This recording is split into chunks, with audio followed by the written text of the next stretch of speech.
Hello guys, कैसे हो आप सब। तो हम एक आपके लिए वीडियो लेके आए हैं, बहुत अच्छी कमाल की वीडियो है। वीडियो अच्छी लगी तो लाइक कर देना, नहीं लगे फिर भी लाइक करना। चलो चलते हैं वीडियो की तरफ, लेट्स गो। तो चलो वीडियो शुरू करते हैं, देखते हैं वीडियो में क्या है। स्टार्ट। अस्सलामुअलैकुम दोस्तों, मेरा नाम है वकास हैदर और आप देख रहे हैं हैदर टीवी। दोस्तों, किस तरह लाहौर का एक कॉन्ट्रैक्ट किलर लोगों से पैसे लेकर किसी को भी कत्ल कर देता था, और क्या हुआ जब एक शख्स ने छोटी सी लड़ाई होने पर एक खानदान के 22 लोगों को मौत के घाट उतार दिया। प्लस कैसे मिठाई बेचने वाला एक आम इंसान पंजाब का सबसे खतरनाक तरीन क्रिमिनल बन गया। वेल, आज के इस वीडियो में मैं आपको पाकिस्तान के सबसे डेंजरस क्रिमिनल्स के बारे में बताने जा रहा हूं। तो शुरू करते हैं अपना काउंटडाउन। मक्खी अराई। दोस्तों, मक्खी अराई का ताल्लुक टोबा टेक सिंह से था। ये अपने इलाके का सबसे बड़ा बदमाश था। एक दफा इस शख्स की जट फैमिली के एक बंदे से लड़ाई हो गई तो मक्खी बदमाश ने गुस्से में आकर इस जट ग्रुप के 22 लोगों को मौत के ओए घाट होए उतार होए, दिया। 22 इसके लोग। अलावा ये ड्रग्स और असला स्मगलिंग का काम भी किया करता था। आप बिलीव नहीं करेंगे कि ये इतना बड़ा मुजरिम था कि पंजाब पुलिस में इस शख्स पर 470 केसेस दर्ज किए गए थे। लेकिन इतने केसेस होने के बावजूद भी पुलिस इसे पकड़ने में नाकाम रही। कहा जाता है कि मक्खी अराई को कराची के फेमस डॉन उजैर बलोच की भी फुल सपोर्ट हासिल थी और इसने उजैर के कहने पर कई लोगों के गले भी काट दिए थे। खैर, ओए जब ये होए क्रिमिनल आउट ऑफ कंट्रोल हो गया तो पंजाब पुलिस ने जड़ांवाला के अंदर एक ह्यूज ऑपरेशन किया ताकि मक्खी अराई को पकड़ा जा सके। पुलिस ने इसके सारे साथियों को कत्ल कर दिया और इस ऑपरेशन में मक्खी अराई भी गिरफ्तार हो गया। लेकिन ये बंदा इतना खतरनाक था कि इससे पहले किसी पुलिस स्टेशन में लेकर जाया जाता, इसने पुलिस वैन के अंदर ही एक कांस्टेबल से गन छीन ली और गाड़ी में मौजूद 3 पुलिस ऑफिसर्स को कत्ल कर दिया। पर इससे पहले ओए होए कि ये होए। वहां से भाग पाता, इलीट पुलिस ने इस पर ओपन फायरिंग कर दी और इसे गोलियों से छलनी करके इसका एनकाउंटर कर दिया। एनीवे, जो भी हो, ये पाकिस्तान के सबसे डेंजरस क्रिमिनल्स में से एक था।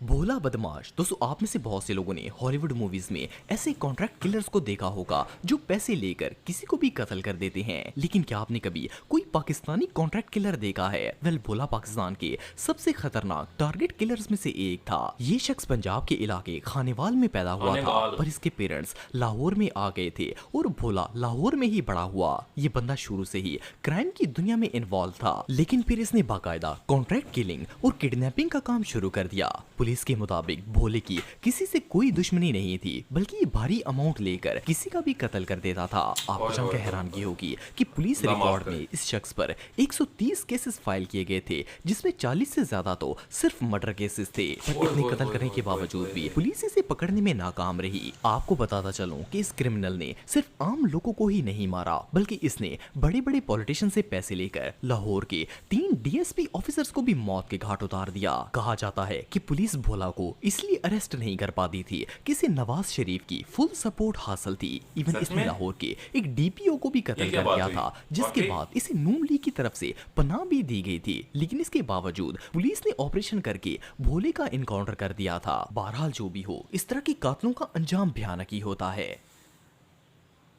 बात तो सही की मोहम्मद है। नवाज। दोस्तों, मोहम्मद नवाज सियालकोट की तहसील पसरूर में पैदा हुआ था, लेकिन फिर इसकी फैमिली लाहौर में शिफ्ट हो गई और बड़े होकर इसने लाहौर में मिठाई की दुकान खोल ली और एक आम बंदे की तरह जिंदगी गुजारना शुरू कर दी। नवाज का क्राइम की दुनिया से दूर दूर तक कोई ताल्लुक नहीं था, लेकिन फिर एक दिन इसकी मिठाई वाली दुकान पर 2 गुंडे आए और इन्होंने नवाज से मिठाई खरीदी। पर इनका बिहेवियर बहुत ही गलत था। नवाज ने जब इन लोगों को तमीज से बात करने के लिए कहा तो इन दोनों ने मिलकर ना सिर्फ इसकी दुकान खराब कर दी, बल्कि नवाज को बेदर्दी से मारना भी शुरू कर दिया।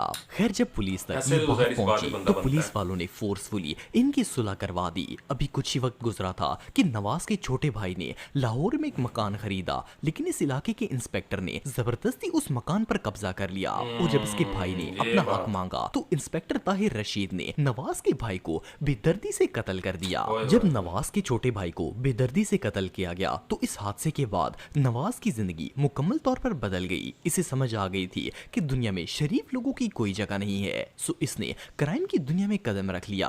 उस दिन से मोहम्मद नवाज नाजी भट्ट बन गया। सबसे पहले इसने अफजाल नाम के उस गुंडे को तलाश किया जिसने इसकी मिठाई की यहाँ से दुकान शुरुआत खराब हुई की थी। थी और इसे बेदर्दी से मारा था और अफजाल को भरे बाजार में गोलियां मारकर कत्ल कर दिया। इसके बाद नाजी भट्ट ने इंस्पेक्टर ताहिर और इसके साथियों का पता किया जिन्होंने इसके छोटे भाई को कत्ल किया था। एक दिन इंस्पेक्टर ताहिर अपने इन्हीं चारों सिपाहियों के साथ लाहौर के एक होटल में बैठकर चाय पी रहा था कि नाजी भट्ट वहां पर पहुंच गया और इसने इन सारे पुलिस वालों को गोलियां मारकर मौत के घाट उतार दिया। खैर ये हादसा इतना बड़ा था कि इसकी खबर पूरे लाहौर में फैल गई। 5 पुलिस वालों को सरेआम कत्ल करने वाले नाजी भट्ट को लाहौर की पूरी पुलिस ने तलाश करना शुरू कर दिया और आखिरकार इसे ढूंढकर इनकाउंटर करके कत्ल कर दिया गया। लेकिन इस सारे वाकये से एक बात तो जाहिर होती है कि जब कोई आम बंदा बिगड़ता है तो वो किसी भी हद तक बिल्कुल जा ऐसी बात सकता है। जब है। आम बंदा बदमाश बनता है तो वो सबसे ज्यादा खतरनाक होता अफजल है। बाजवा दोस्तों, अफजल पंजाब के सबसे निडर और खतरनाक तरीन क्रिमिनल्स में से एक था, लेकिन इसकी लाइफ हमेशा से ऐसी नहीं थी। ये एक आम सी फैमिली से ताल्लुक रखता था। जब अफजल की स्टडी कंप्लीट हुई तो इसके वालिद ने इसे वापडा में भर्ती करवा दिया। ये गवर्नमेंट का मुलाजिम था और इसका क्राइम से दूर दूर तक कोई वास्ता नहीं था। पर फिर एक दिन इसके 2 जिगरी दोस्तों को किसी ने बेरहमी से कत्ल कर दिया। अफजल अपने इन दोस्तों से इतनी मोहब्बत करता था कि इसने इन कातलों से बदला लेने के लिए अपनी सारी जमीन बेच दी और इन सब पैसों से वेपन्स को बाय कर लिया। आप बिलीव नहीं करेंगे कि इसके अंदर इंतकाम की ऐसी आग जल रही थी कि जब इसे पता चल गया कि इसके दोस्तों को किस ग्रुप ने मारा है तो इसने उस ग्रुप के एक एक फर्द को ना सिर्फ कत्ल कर दिया बल्कि ये इन्हें मारने के बाद इनकी लाशों को बुरी तरह जला देता था। ये बंदा इस हद तक खतरनाक और बेरहम बन चुका था कि इसके अपने साथी भी इससे खौफ खाते थे। इवन इस बंदे की दहशत इतनी बढ़ चुकी थी कि पंजाब के गवर्नर और वजीर आला को भी इसके बारे में बताया गया। खैर हुकूमत ने इसे पकड़ने के ऑर्डर जारी कर दिए, लेकिन किसी पुलिस वाले की जुर्रत नहीं थी कि इसे गिरफ्तार कर सके। आखिरकार पुलिस ने इसके ही एक साथी को अपने साथ मिलाया और अफजल को धोखा देकर इसे कत्ल करने का प्लान बनाया। सब जानते थे कि इसका मुकाबला कोई नहीं कर सकता, इसलिए इस गद्दार दोस्त ने अफजल के खाने में जहर मिला दिया, जिसे खाकर ये मौत के घाट उतर गया। ये अनबिलीवेबल है।